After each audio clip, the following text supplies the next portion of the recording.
sou o Ricardo Vieira, gestor do VBI REITs FOF, o RVBI 11, e hoje vou falar um pouco aqui sobre a performance do fundo no mês de janeiro de 2022. Bom, janeiro de 2022 foi um mês de pouca movimentação na nossa carteira, né? Quando a gente olha um pouco para trás ali nos meses de novembro e dezembro, que foram de bastante volatilidade, novembro de queda e dezembro de bastante alta, a gente chegou a movimentar mais ou menos 15% do nosso portfólio ali, girou em torno de 20 milhões de reais nos 2 meses anteriores. Então, em janeiro, a gente já havia preparado um portfólio mais defensivo para iniciar o ano, primeiro porque a gente já imaginava uma certa correção do IFIX em janeiro e nos primeiros meses de 2022, em função da forte alta do mercado em dezembro, que foi mais ou menos 8,8% só no mês de dezembro de alta, também que compensava uma certa queda acentuada que havia tido nos meses anteriores. A gente preparou um portfólio mais defensivo para o início do ano, por esse fator e também porque, principalmente ao longo do primeiro trimestre, o mercado ainda tende a ser bastante afetado nos fundos imobiliários por conta do fim do ciclo de alta da Selic, né?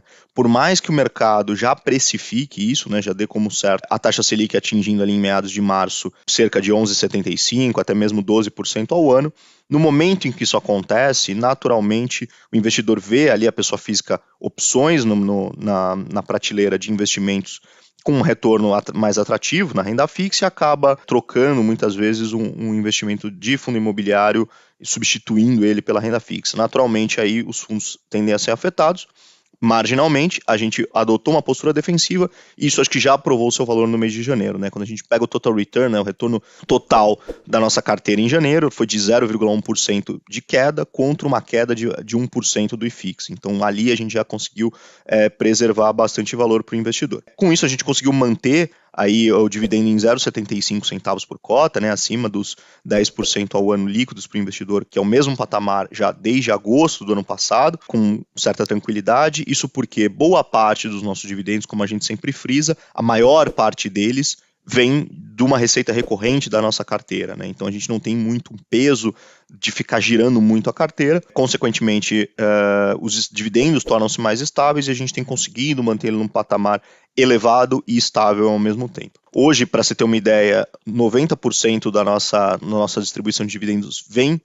de dividendos recorrentes da carteira e só 10% do ganho de capital realizado. Para ilustrar, eu acho que vale citar o estoque de ganho de capital não realizado que nós encerramos no mês de janeiro, que é aproximadamente R$ 1,29 por cota, dos quais, em média, com o portfólio atual,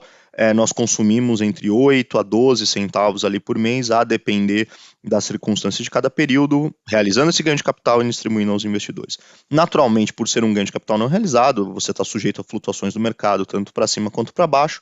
mas essa informação para a gente é muito relevante porque nos dá a segurança de, no curto prazo, manter os dividendos no patamar atual, que são elevados e na nossa leitura trazem previsibilidade para o cotista, e também no momento em que o mercado iniciar uma retomada, a gente tem a capacidade de rapidamente transmitir isso através da elevação dos dividendos. Voltando aí para a nossa estratégia, né, de janeiro, que reflete muito, principalmente o nosso call de mercado aí para o primeiro semestre de 2022, é importante observar que a gente segue com uma postura de ativos descorrelacionados ao IFIX. O que isso significa? Que são ativos que, independente do que aconteça com o IFIX, a precificação deles não tende necessariamente a seguir o mesmo caminho. Então, num cenário em que a gente ainda vê o IFIX sob pressão, quando a gente soma um ciclo de alta da taxa de juros, ainda a pressão inflacionária que a gente observa no mercado, somada à proximidade do calendário eleitoral, que naturalmente em qualquer circunstância embute certa volatilidade no mercado, a gente acaba optando por uma posição defensiva com ativos descorrelacionados. E o que isso significa na prática? A gente tem ativos que, por exemplo, têm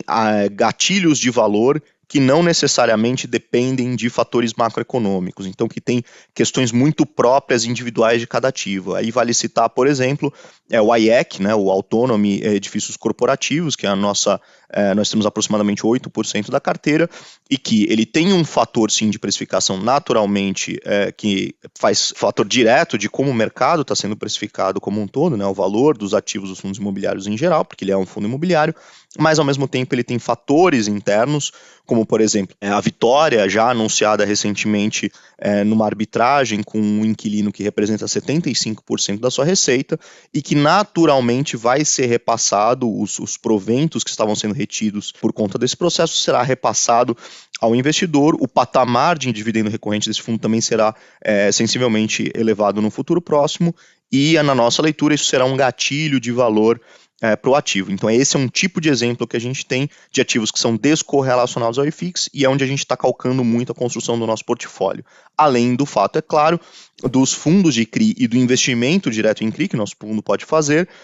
que nos permite uma receita recorrente um pouco mais elevada em função da alta da taxa de juros e também da inflação sob pressão. Bom, acho que esse foi um bom resumo do que foi o mês de janeiro do RVBI, um mês com poucas movimentações e